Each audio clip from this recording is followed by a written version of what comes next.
xam nga nag ñaar daam ci àddina kilifa ak njiit waaw jiite yomb na mais nekk kilifa moo jafe. kilifa day uuf njaboot gi. am na solo waaw loolu donc yow boo nekkee kilifa doo xaar sax président la jox ay ordre. yow yaay xool lu jaadu nga def ko. ñu ngi jëm tabaski naka laay def ba sama employé yi daal di koy passé ak seen njaboot xanaa nag ñu bëgg sax une fois l'an xam nga am na réew yoo xam ni dañuy peese di natt lii di bonheur. mais réew mi nag tey génnal fii di natt bonheur ci mbedd bi. ñëpp a sëngéem ñëpp a jaaxle. non Abba je te jure ñëpp xol yi xat. donc une fois l'an ñu bàyyi bonheur gi nag. daal di wasaa ci dëkk bi nag. ku ne bëgg waaw moom kon chef d'entreprise ni nga ko waxee. nañ góorgóorlu ANACIM ku ko mënul nag mënoo ko. mais man ko toog ci moo bon am na waaju ma dégg ci journal bi sànq wax dëgg yàlla tur bi daf ma rëcc ma koy ñaanal yàlla parce que xam lu mu def. dëkk gox yooyu Oumar Ndiaye lim ñu am jafe-jafe yi dem ak dikk. yoon yi. moom mu fekk fa baax. mu juddoo fi nekk ca Gambie mu ne nit. àddina bii nga xamante ne amul solo. ëpp na nit ki yor teranga. askan wi soxla ko yow nga toog ca. nga toog nga ne ca déj ji toog.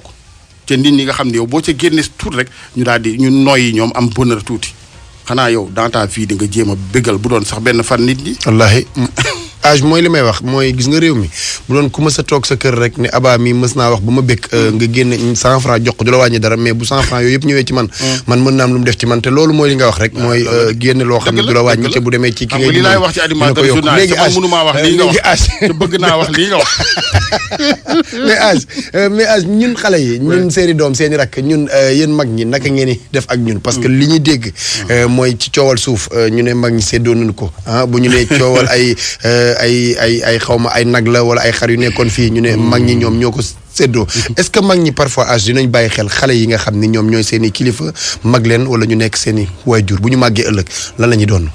ci sama xam-xam bu gàtt tout le monde est responsable gis nga réew bu ñu fa nekkee ñu naan dem leen nekk ay citoyens de leen intéressé wu nu seen réew di doxee jeunesse bi dem leen wuti xam-xam bokk ci ñi war a gàddu réew mi ëllëg mais bu fekkee sa yoon newul ci lenn tu ne t'intéresses à rien du tout loola dal yow c'est-à-dire loolu mooy dëgg bi actuellement ci réew mi nit ñi dañuy fàtte seen bopp rajax gi xuloo saagante et cetera alors que dañoo war a toog taxaw ànd ak dal lan mooy jëme réew mi kanam lan lañ fi war a waxtaane yan ñoo mat a waxtaane tey boo xëyee sur 100 sujets d'actualité dans ce pays là 90% amul benn njariñ amul solo yow sax da nga cee rus a bokk ci yooyu débat donc loolu nag il faut ak jubbanti que ñu jëw jëlaat pyramide bi jubbanti ko teg li war a ne ci kaw li war a féete suuf mais bu fekkee dañuy toog rek ku ne ca la nga ne ba bis lu am rek ñu daal di commentaire après à la prochaine actualité am réew du doxee noonu il faut que les gens s'intéressent à leur pays à l'avenir de leur pays surtout la jeunesse dont tu parles mais tey bu ñu ne corona am na on parle de santé publique l'espèce humaine actuellement nii boo moytuwul àddina gis nga li fi dee ci doomu aadama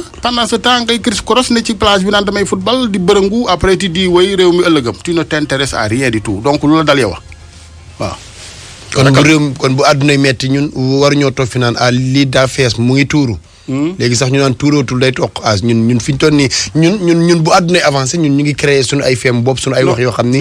benn ay ci la ñuy fo. àddina c'est un tout. tey jii boo togg añ xam nga lu dee nga cay diwal.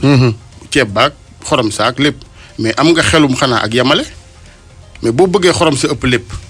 là ça pose problème mënoon na ci àddina fo rek. def lii def la mënoon na ci àddina fas sa kanam rek. et cetera loo gis day xelu ak yemale la. jeunesse bi kenn mënu ko tere def jeunesse am faut que jeunesse se fasse. mais y a un minimum de sérieux ak dem wuti xam-xam. c'est fondamental. parce que lii ñuy wax yëpp naan ëllëg mais pourquoi nit ñi duñ def politique ci réew mi pourquoi nit ñi bëgg a seexlu politique ba pare ëllëg ñu bëgg ñoom ñeneen duñ leen jiite. naka ngay jiitee ca taxawoo pour yootu jiit ga na dem nit ñi intéressé wu ci seen réew commencé ko ci gox-goxaat yi commencé ko ci ba fa gën a kawe ba ci poste présidence mais bu dee dara intéressé wu la yow bu ñuy wax sax ci defar réew mi yaa ngay def le contraire yow boo xëyee yaa nga dem rek wut naa fexee rek wut benn dafa naa 1000 francs la parce que nu ngeen ko ili xaw ma lan ilimi waaw jënd passe internet du matin no soir yow yaa ngi ci internet gi c'est-à-dire yow mais ku la yeewul doo yeewu est-ce que am nga jot ne ca leneen est-ce que yaa ngi ci sa diine est-ce que yaa ngi ci sa avenir est-ce que xëy nga ni man su ma tegoon tànk fii ak fii wala 1000 francs yi boo ko dajale woon dem def benn petit commerce mu jural la lii ndàngam ëllëg am na ñoo xam ne ña nga ca loolu ñoom ñi am ful la mais ñi ci bari dañoo foog ne àddina c'est Facebook la bu ñu xëyee saagante bii fecc moo xew bii waxin moo xew ni ñu nuyoo nit ñi mel ni ay ñu ne may chaîne xale yaa ngi déglu ayca xale yaa ngi déglu bu. non ñenn ñi la c'est pas tout le monde waxuma la nag jàmbaar nga de. waaw man moom maa ngi def sama kéem kattan moom. jàmbaar nga léeg-léeg nga boole ci rek comédie bi.